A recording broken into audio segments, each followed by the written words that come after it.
perawatnya ini membludak sekali beban pekerjaannya. Gitu. Pada saat kita lakukan simulasi ini, ya ini bisa kelihatan yang mana over, yang mana under. Ya.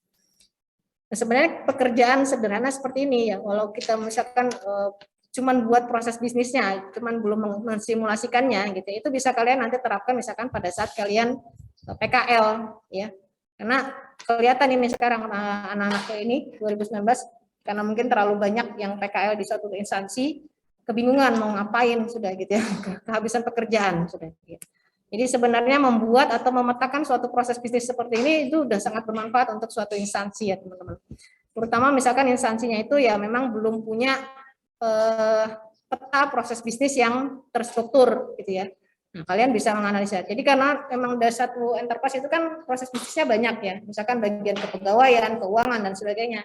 Itu kan nanti bisa kalian bagi-bagi. Misalkan si A bagian kepegawaian, si B bagian keuangan, proses bisnisnya, si C nanti bagian HRD. Nah, itu bisa dibagi-bagi ya.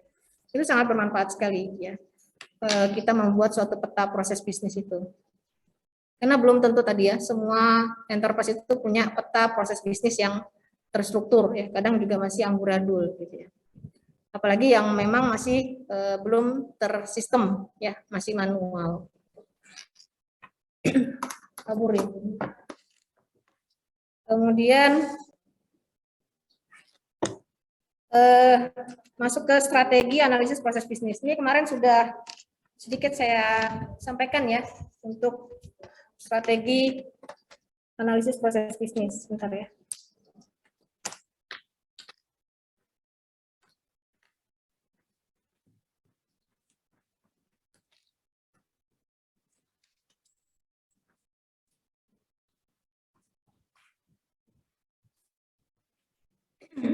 Jadi ada yang namanya business process automation, ada yang namanya business process improvement, dan ada yang namanya business process reengineering. Ya, ini kemarin sudah ada juga saya singgung di pertemuan sebelumnya ya. Jadi kalau business process automation ini hampir tidak ada perubahan pada proses bisnis, jadi hanya membuatnya lebih efisien. Ya. Kalau BPI gitu ya, business process improvement ini mengubah apa yang dilakukan pengguna, jadi bukan hanya seberapa efisien ya. Kemudian BPR ini benar-benar memulai dari awal. Ya. Jadi benar-benar kita membangun proses bisnisnya dari awal, kemudian sampai dengan sistemnya. Gitu ya. Jadi kalau kira-kira seperti studi kasus yang tadi, penanganan pasien gawat darurat, kita bisa gunakan strategi yang mana kalau di sini? Automation, improvement, atau reengineering?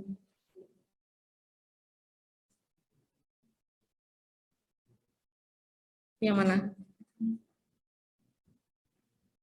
Automation bisa ya, karena kita membuatnya lebih efisien. Tadi kan kurang efisien ya, karena tidak ada sinkronisasi ya. BPI juga bisa improvement. Misalkan kita mau menerapkan dalam implementasi sistemnya, berarti akan ada sedikit perubahan gitu ya di sistemnya. Jadi bisa kita gunakan yang strategi yang pertama atau yang kedua, tapi tidak sampai yang ketiga, karena tadi trouble-nya atau deadlock-nya tidak terlalu banyak ya. Jadi nggak perlu kita betul-betul membangun dari awal gitu ya. Jadi ini ada beberapa strategi kalau kita sudah memahami suatu proses bisnis, kita coba lihat kita mau kembangkan kenapa? Saya manggil kah? Oh ya. Kita bisa kembangkan dengan strategi yang mana gitu ya. Ada aja sih kalau misalkan BPR juga bisa gitu ya. Kemarin saya ambil studi kasus di enterprise arsitektur gitu ya. Studi kasusnya perguruan tinggi, oh ternyata ada yang BPR itu harus benar-benar dibangun dari awal. Analoginya kalau bisnis proses automation gitu ya, ini kita kembangkan dengan yang namanya sistem cerdas ya, untuk membantu tadi ya, otomasi klasifikasi tingkat gawat darurat. Ya. Jadi misalkan yang sebelumnya perlu waktu untuk proses klasifikasi tingkat gawat darurat ini perlu waktu 5 menit gitu ya, kan dia mesti ngeliat dulu, ngecek dulu misalkan manualnya gitu ya, ini kan butuh waktu gitu ya. Tapi misalkan kalau kita dengan menggunakan sistem cerdas, karena sudah automation gitu ya, kita hanya perlu waktu 1 menit gitu, karena sudah dialgoritmakan di dalam sistemnya gitu ya. Jadi tinggal keluar, oh ini termasuk yang gawat tinggi, ini termasuk yang gawat sedang, atau ini yang termasuk gawat rendah. Gitu. Jadi dengan bisnis proses automation yang tadinya 5 menit bisa jadi 1 menit. Gitu. Misalkan di sini ya, tadinya ini 5 menit ya kan, ini klasifikasi tingkat gawat darurat kita masukkan 5 menit, kita simulasikan ternyata keluar mean of processing time-nya itu 17 menitan tadi kan. Misalkan kalau kita sudah pakai automation ya, ini ya, business process automation, Kita masukkan 1 menit, oh ternyata mean of processing time-nya itu hanya butuh waktu 8 menit. Nah ini sudah efisien ya. Jadi lebih efisien. Jadi menangani satu pasien bisa setengah dari waktu yang sebelumnya ya. Yang sebelumnya 17 menit jadi 8 menit gitu ya. Ini analogi kalau menggunakan business process automation. Ya, itu tadi studi kasusnya ya. Kita masuk ke visual modeling ya.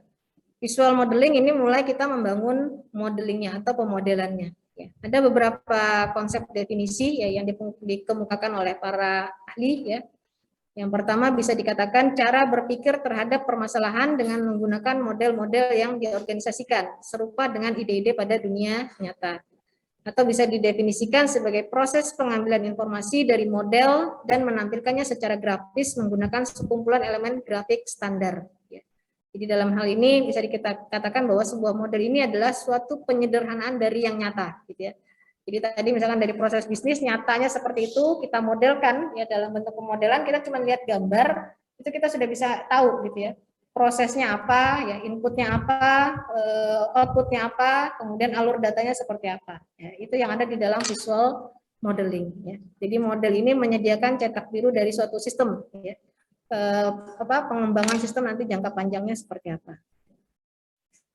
Kalau nguji itu saya lebih senangnya langsung melihat ke pemodelannya. Entah dia menggunakan DFT atau dia menggunakan UML, saya lebih senang langsung melihat ke situ. Gitu. Karena kalau skripsi itu kan banyak halamannya ya, capek juga bacanya. Jadi kalau kita lihat pemodelannya itu udah kelihatan gitu ya. Dia mau bangun apa di situ, inputnya apa, outputnya apa, usernya siapa saja itu sudah kelihatan. Ya. Jadi pemodelan ini sangat-sangat penting. Ya. Ini definisi tambahan saja ya, mudah-mudahan insya Allah bisa dipahami saja. Intinya pemodelan ya, gambaran dari realita yang simpel dan dituangkan dalam bentuk pemetaan dengan aturan tertentu. Ya. Manusia akan lebih memahami sesuatu ya dengan menggunakan visual itu tadi ya. Kita akan lebih cepat memahami sesuatu, misalkan tadi skripsi kalian buat itu akan lebih cepat, enak saya melihatnya itu pakai pemodelannya langsung gitu ya, daripada membaca deskripsi yang panjang. Gitu. Ini manfaatnya mungkin saya lewatkan. Nah ini evolusi paradigma dari analisis dan desain ya. Yang namanya evolusi berarti perkembangan. Ya. Kalau dulu kita kenalnya flowchart ya, belum kenal yang namanya UML apalagi ya. Kalau DFD masih kenal dulu. Jadi dulu namanya flowchart. Jadi flowchart ini basisnya itu hanya pada proses. Ya. Jadi kalau kita menggambarkan suatu flowchart ya, udah flowchart kan ya. Kalau belajar algoritma biasanya ada flowchart ya. Jadi flowchart ini hanya alur proses. Jadi kalau misalkan mau menghitung luas persegi panjang, ya cuma tahu prosesnya, bahwa prosesnya panjang kali lebar kali tinggi, gitu ya. Misalkan itu, tapi nggak kelihatan datanya. Kemudian berevolusi seterusnya jadi yang namanya kita kenal DFD. DFD ini sudah berorientasi pada data. Nah, ini sudah kelihatan datanya. Jadi dari beberapa proses nanti ngalirnya masuknya ke data mana atau ke tabel mana udah kelihatan. Datanya itu seperti apa atau apa-apa saja. Jadi DFD ini sudah orientasinya atau basisnya sudah data. Kemudian berevolusi lagi UML. Nah, UML ini sudah berorientasi objek, baik itu data ataupun proses. Jadi kalau kita menggunakan UML ini sudah kelihatan, gitu ya. Datanya, prosesnya, alurnya itu sudah kelihatan. Gitu ya. Ini nanti coba salah satu bentuk pemodelan yang akan dibahas di sini yaitu penggunaan UML. Apa itu UML ya? Ini teman-teman sudah pernah dapat juga untuk materi UML. Sudah pernah kan ya? Sudah belum? Ada yang sudah, ada yang belum. Beda kayaknya kuliahnya ini. Ya, apa itu UML gitu ya? Ada beberapa definisi untuk UML di sini ya. Kepanjangannya sendiri Unified Modeling Language ya. Definisinya ada beberapa banyak di sini, tapi intinya kita bisa pahami ya. Jadi UML ini digunakan untuk memodelkan semua proses dalam siklus hidup pengembangan dan seluruh implementasi teknologi yang berbeda. Ya. Dia juga sebagai alat komunikasi untuk semua stakeholder, ya. Jadi yang terlibat, ya. Jadi semua stakeholder yang terlibat, ya. Kalau misalkan dalam satu pengembangan sistem itu ada manajer project, ya, ada sistem analis, ya, ada desain datanya, ya. Itu alat komunikasinya di UML ini, jadi kelihatan proses alurnya gitu ya, datanya udah kelihatan, nanti tinggal diserahkan ke yang namanya programmer. Saya mau bilang programming sama programmer jadi kesambung. Programmer ya. Nah, itu sudah di tahap implementasi. Jadi Programmer itu cuma ngeliat dari hasil UML-nya udah ketahuan, oh prosesnya begini, oh yang dibutuhkan data-datanya ini, gitu ya. Basis datanya ini. Nah, itu sudah sampai tahap desain. Nanti kita bahas di slide-slide berikutnya ya. Dan seterusnya ya, ini hanya sebagai penjelasan atau definisi dari UML. Kemudian beberapa software yang bisa digunakan untuk penggambaran UML ya, ada Rational Rose, Visual Paradigma, dan Spark System Enterprise Architect dan seterusnya ya. Visio bisa, pakai Star UML juga bisa ya. Cuman yang selama ini saya utak-atik pakai ini karena ini lengkap banget ya. Bisa juga kita menggambarkan BPMN, Business Process Modeling-nya dan Enterprise Architecture-nya. Jadi coba di akhir kita sedikit buka ya. Kemudian seperti yang pernah kalian pelajari, UML itu punya banyak diagram, ya. Cuman nggak semua diagram itu harus kita gunakan, gitu ya. Jadi ada dia terdiri dari struktur diagram dan behavioral diagram, ya. Kebanyakan yang dipakai kalau mengembangkan sistem itu class diagram, kemudian activity, sequence, dan use case. Use case ini pasti, ya. Kalau use case ini kalau di dalam DFD itu ya dianggap konteks diagramnya, gitu ya. Jadi penggambaran sistem secara umumnya gitu ya, besarnya gitu ya. Kemudian yang turunannya yang banyak digunakan itu ya class, activity, sequence ya gitu ya. Selebihnya ini ya ada yang menggunakan misalkan deployment ya, ada juga yang tidak. Nah, itu juga salah satu yang menjadi masalah di UML ya. Yang pertama masalahnya UML ini adalah notasi pemodelan ya. Dia bukan proses pengembangan atau metodologi ya. Kalau metodologi itu contohnya seperti apa? Yang pernah saya sampaikan. Apa? Penerapan metodologi dalam pengembangan software. Kalau ini kan pemodelan ya. Kayak misalkan kita menggunakan waterfall gitu ya, spiral yang kemarin saya sampaikan ya, agile dan sebagainya. Itu metodologi ya. Tapi kalau UML-nya ini adalah notasi pemodelannya. Ya. Kemudian masalah yang kedua dikatakan UML itu terlalu kompleks gitu ya, sulit untuk dimengerti dengan cepat. Nah, itu tadi ya, karena memang UML ini diagramnya banyak ya. Jadi diagram UML mana yang harus kita gunakan? Nah, itu kita lihat gitu ya. Kalau yang banyak digunakan ya itu tadi ya, 4 tadi ya. Jadi kita nggak perlu menggunakan semua diagramnya ya, hanya beberapa saja. Sekarang coba kita lihat UML based software analysis and design ya dari beberapa ahli ya. Yang pertama dari Spark System EA ya. Ini mengatakan bahwa use case itu digunakan untuk menampilkan batas sistem dan fungsi utama ya. Memang use case itu kan penggambarannya secara umum dulu ya. Aktornya siapa-siapa saja di situ kelihatan. Kemudian tiap-tiap aktor itu bisa melakukan aktivitas atau fungsi apa saja.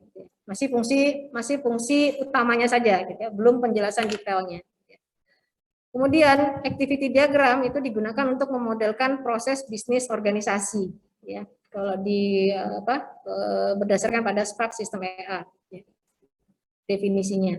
Kemudian sequence diagram ini mengilustrasikan realisasi dari use case ya. Jadi dari use case ini turunannya nanti digambarkan dalam bentuk sequence diagram.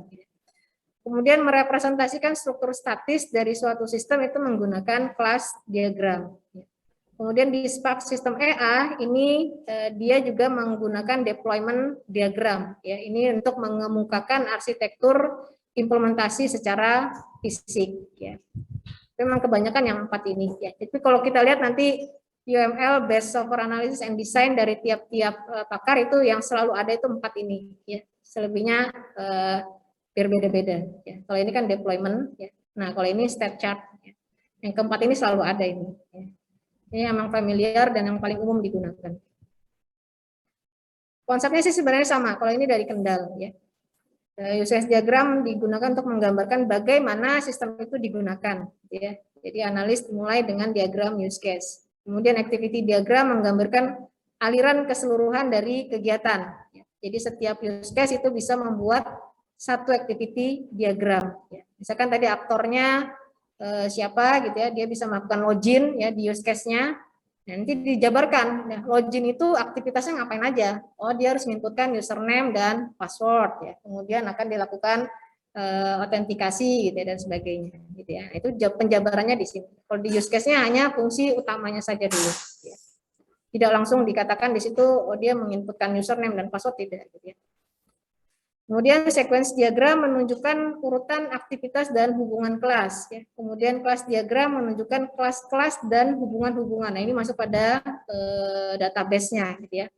Menunjukkan kelas-kelasnya, kemudian relasi-relasi antar kelasnya. Ya. Kemudian kalau dari Kendall ya, UML based software analysis and design-nya dia menggunakan state chart ya. Kalau yang tadi kan Spark sistem EA tadi menggunakan deployment ya. Ini tambahannya dia menggunakan state chart.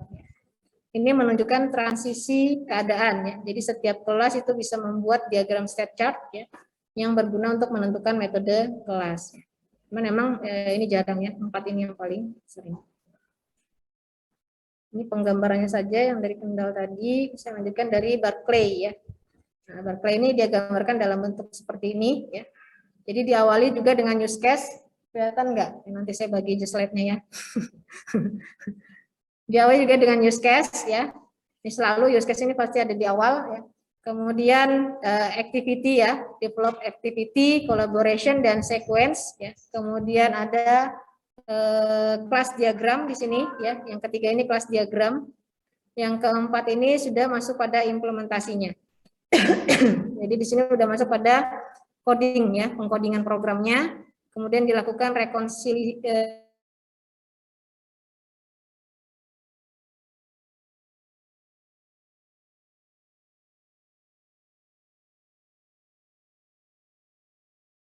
tahap yang kedua. Ini kalau dari Barclay. Kemudian dari Pak Rominya sendiri ya, Pak Romi Satrio Wahono yang saya rujuk atau reference materinya ini Brandmatic ya. Beliau menyimpulkan dalam bentuk seperti ini ya. Ini enak kita ngelihatnya ya. Jadi kan kita kenal yang namanya analisis dan desain ya, analisis dan desain. Jadi use case, activity ya, dan sequence itu adanya di analisis ya. Kadang ini salah tanggap gitu ya. Kadang dianggap pokoknya udah penggambaran UML itu pokoknya udah masuk desain, tapi bukan sebenarnya ya. Jadi yang masuk desain itu pada kelas diagram.